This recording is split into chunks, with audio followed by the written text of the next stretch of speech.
Salut les rôleux. Bonne année 2025. J'espère que vous allez bien. Armand Batins. À tous les fois que je recommence une cote, il se pitch parce qu'il m'entend parler au micro, puis c'est dans sa tête à lui. C'est des minouches. Fait que je vais essayer de le contenir entre-temps. Donc, je reprends. Bonne année 2025. J'espère que vous allez bien. Donc, je vous avais promis une intro. Elle est là. J'espère que vous l'avez appréciée. J'ai essayé de mettre beaucoup d'amour dedans. Euh, Fait que c'est pas mal ça. Sinon, ben, première capsule de Juste Moins pour 2025, qui est en fait le bilan Rollis 2024 de Die Story. Fait que, excusez, encore une fois, Armand, j'ai dit non. Donc, c'était un bilan qui se fait en 7 questions. Puis, ben, j'y vais de ce pas. Donc, le jeu qui a clôturé 2024 pour moi, ça a été Lance Dragon Vert, que vous pouvez voir en live, en actual play, sur la chaîne du DM à cravate, un mardi sur deux. D'ailleurs, le mardi prochain, donc mon doux Seigneur, j'aurais dû regarder le calendrier. Le 7 janvier, vous pourrez aller voir les aventures de moi et mes compagnons dans l'univers de Lance Dragon, donc qui est dans un univers monté par le DM à cravate. Je vous invite fortement à regarder ça. Bien sûr, tous les liens de ça sont dans la description sous le vidéo. La deuxième question, c'était le coup de cœur 2024. Il y en a tellement beaucoup, c'en est dur de choisir quelque chose en particulier. Puis, fait que j'ai été avec quelque chose qui m'a beaucoup. Ben, tu sais, 2024, ça a été pas mal l'année révélation pour moi de tout ce qui était univers de jeu de rôle. Mais pour tellement plein de raisons, je vais y aller avec mon coup de cœur. C'est le Festival Draconis. Non seulement j'ai découvert des systèmes de jeu qui sont malades pendant cet événement-là. Mais par-dessus ça, j'ai rencontré des gens qui sont formidables. C'est sûr qu'il y en avait plusieurs que j'avais déjà entrecroisés de façon virtuelle, mais je les ai vus de visu. Fait qu'il n'y a rien de tel qu'une bonne poignée, une bonne franche poignée de main. Et j'invite tous ceux qui regardent cette chaîne-là, ben ma chaîne en tout cas, qui savent pas trop quoi faire, puis ben pas qui savent pas trop quoi faire, mais qui veulent voir d'autres univers de jeux de rôle. Puis chez vous, sur le Festival Dragoness, vous voulez pas vous déplacer, il y a une version virtuelle. Vous voulez vous déplacer, vous voir des gens, ben, il y a une version en réel. Je sais pas c'est quoi. En tout cas, je vais essayer au moins de mettre le Discord du Festival Draconnis, mais sinon, je vais voir s'il y a un lien vers leur site web. Puis je vais le mettre dans la description. Euh, Ensuite, la troisième question, c'était une personnalité du jeu de rôle à mettre en avant. J'étais un petit clin, hein. Fait que je suis nouveau dans l'univers du jeu de rôle. Je prends mes galons. Fait que je suis comme la dernière petite épette en bas. Fait que je vais nommer du monde que vous connaissez fort probablement déjà. Je vais mettre des liens quand même vers leur chaîne. J'en ai probablement oublié. Il y en a tellement. Tout le monde mérite d'être connu. Mais bref, checkez ça. DM à cravate, comme j'ai mentionné, ou ce que je joue dans ces parties. Cactus Fée, avec qui je fais les bières et bières et JDR, ou encore que je fais je joue avec elle dans des parties. JDR des 30, qui a toujours un regard éclairé sur plusieurs situations, puis c'est le fun de voir ses opinions. Jean-Serge de jeu de rôle qui nous fait découvrir tu viens de revisiter des affaires comme Advanced Dungeon and Dragon, le taco, que je crois qui tient très très fort. C'est toujours il est extrêmement divertissant quand on l'écoute. Aller le voir, Papa DM, que j'ai l'impression d'écouter un grand sage quand en bref. Mon Dieu, que j'ai dit plusieurs mots, tout compactés ensemble. J'espère que vous allez avoir réussi à suivre. C'est un peu, c'était quoi mon fil conducteur, mais bref. Je vais mettre des liens dans la description. Allez, si vous ne les suivez pas déjà, allez jeter un coup d'œil sur ces chaînes-là. Vous allez triper. Euh, Ensuite, la quatrième question, la facette de ma pratique qui a évolué en 2024. Ben, c'est facile, c'est tout. je faisais pratiquement pas de jeu de rôle avant. J'ai commencé fin 2023. Oui, j'avais fait quelques parties de D&D avant. Fin 2023, t'as DM à Caravat qui m'ont invité pour une partie de Fate Core dans l'univers de Star Trek sur sa chaîne. Ensuite, ben, j'ai embarqué dans Lance Dragon Vert. En même temps que fin 2023, je partais aussi. Le gars presque pas joueur décide de faire DM pareil. Fait que j'ai parti ma propre campagne homebrew de D&D, que la saison s'est terminée fin 2024. D'ailleurs, mes joueurs ils me poquent pour que je donne des détails sur ce qui s'en vient, parce qu'il y a une saison 2, bien sûr. Euh, Fait que, tu sais, les facettes qui ont évolué de moi, je commence à prendre un petit peu l'habitude. Ben, quoi que mon œuf, faire des voix de personnages joueurs, c'est plus facile dans ma tête que quand que je fais des PNJ. Je sais pas pourquoi. Probablement que ça va avec la personnalité qu'on insuffle aux joueurs. Mais bref, justement de réussir à faire des voix pour les aspects. L'aspect d'improvisation aussi, de reprendre sur le fly. Euh, j'ai tellement appris au niveau de la masterisation d'une partie aussi.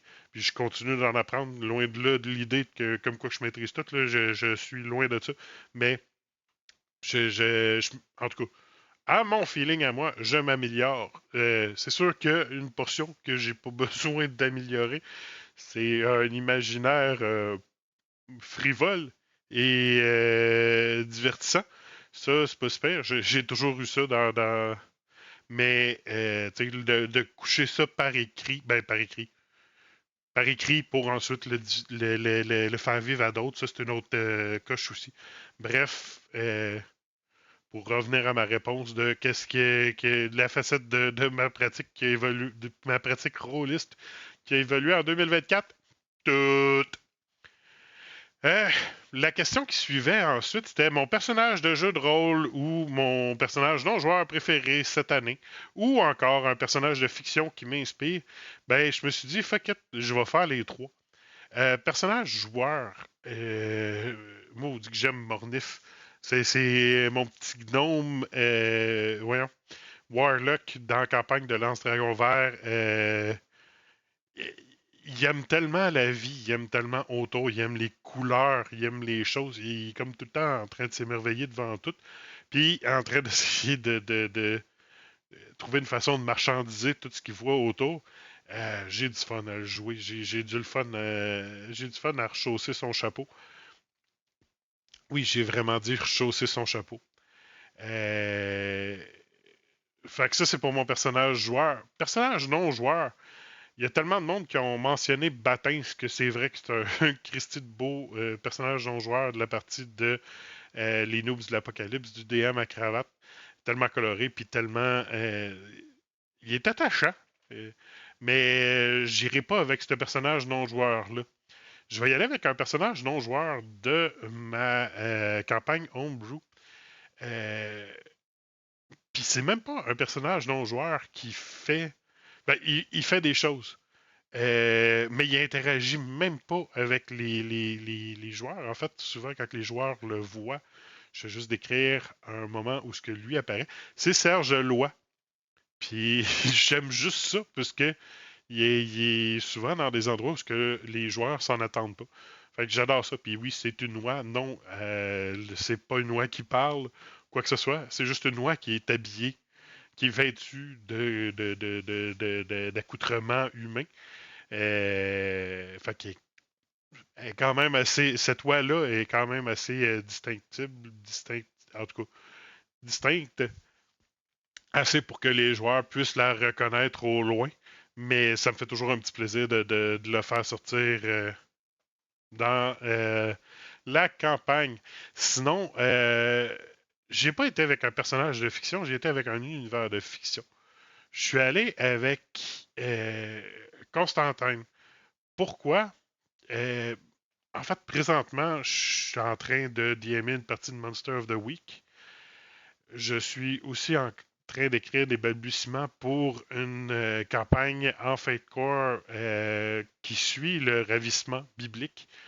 Euh, Puis je trouve que le concept de toute la hiérarchie divine ou démonologique, puis j'ai plusieurs personnages qui sont en lien aussi avec ces choses-là. Je trouve que ça m'inspire beaucoup. Fait que j'y vais avec ça. Euh, un jeu que je veux absolument tester en 2025. En fait, il y en a deux. Il y a DC 20 que j'ai kickstarté, que j'ai fichtrement, si je me trompe pas, c'est avril 2025. Je devrais recevoir le bunch de choses qui vient avec ce Kickstart-là. Il y a Dagger Art que j'ai kickstarté. Il y a Moonson, en tout cas, qui est un univers basé sur la 5E 2014 et 2024. Ça a l'air, c'est rétro-compatible tous les deux. Euh, que j'ai kickstarté aussi. Fait que j'ai beaucoup de Kickstarter qui vont arriver en 2025. Puis je vais vouloir les tester, les trois. Fait que on va voir comment que ça va se faire. Mais au moins, je vais commencer par lire les livres de règles, puis après ça, on en reparlera. Puis probablement que ça va suivre à un certain moment dans le juste moins. Et la dernière question, et non la moindre, une série, roman, film ou jeu vidéo qui mérite une adaptation de jeu de rôle. Je me souviens plus c'est qui que j'avais écouté faire justement le bilan rôliste de Dice Story. C'était probablement le DM à cravate qui disait comme quoi que à cette heure, avec la multitude, c'était peut-être JDR des 30 aussi, en tout cas, avec la multitude d'univers qui ont été créés, de systèmes qui ont été créés, de trouver quelque chose qui n'a pas été fait, c'est quand même. Ça devient quand même complexe. Mais j'ai quand même de quoi. Le concept en arrière de ça, je crois qu'il peut s'appliquer sur plusieurs choses. J'ai un personnage là, que je joue dans Urban Shadows avec le DM de Geek et Distingué. Mon Dieu, c'en est un autre que j'aurais pu mentionner. Euh, Geek et Distingué, on a fait en sorte comme quoi que c'est le maudit, non. Ah, j'ai oublié le nom de la fiche de personnage. Mais bref, je suis lié un peu aux enfers. Et les enfers, ben, c'est très corporate, c'est très politique. Puis, justement, à cause de ça, je vais y aller avec. Ben, c'est une série de films russes, Daywatch, Nightwatch, où ce que c'est le bien, ben, le bien, le mal, les anges versus les démons qui ont fait une trêve et pour s'assurer que la trêve est respectée puis qu'il n'y a pas de dissidents, parce qu'il y en a toujours, qui ont fait une genre de police. Ben, la police angélique, c'est le Night Watch et la police démoniaque, c'est le Day Watch. Et ils s'assurent qu'il n'y a pas de débordement pour que la balance soit respectée. En fait, dans tous les jeux de rôle que j'ai faits dernièrement, souvent, c'est des factions, des choses comme ça, mais c'est jamais comme on préserve l'équilibre. Je pense que ça pourrait être cool. Euh, un univers où ce que justement, c'est une alliance entre les forces du mal puis du bien qui est. Ben, forces du mal du bien. Non, je n'irai pas là-dessus.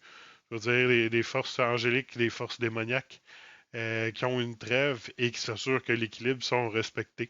Puis ça, c'est très politique comme parti, en tout cas. J'aimerais ça voir ça où, expérimenter quelque chose de ce style-là. Fait que ben, c'est mon bilan holistique 2025. En fait, je trouve que c'est comme le moment parfait pour faire ça. Je suis en pleine transition 2024-2025. J'en ai pour au moins 3 mois à me tromper quand je vais écrire des dates. Je vais écrire 2024 comme année. Fait que je trouve que c'est un beau mix entre la fin de 2024 puis qu'est-ce que je veux faire vers 2025. Ça conclut donc pas mal la vidéo pour moi. J'espère que vous avez apprécié ça. N'hésitez pas à me laisser des commentaires en dessous. C'est toujours plaisant de vous lire. J'aime bien ça vous répondre aussi. Puis, ben, si jamais je vous ai oublié, ben, tapez-moi sur les doigts. Je vais rectifier le tir. Puis, ben, c'est pas mal ça. Je vous souhaite une ben, bonne journée. Au revoir.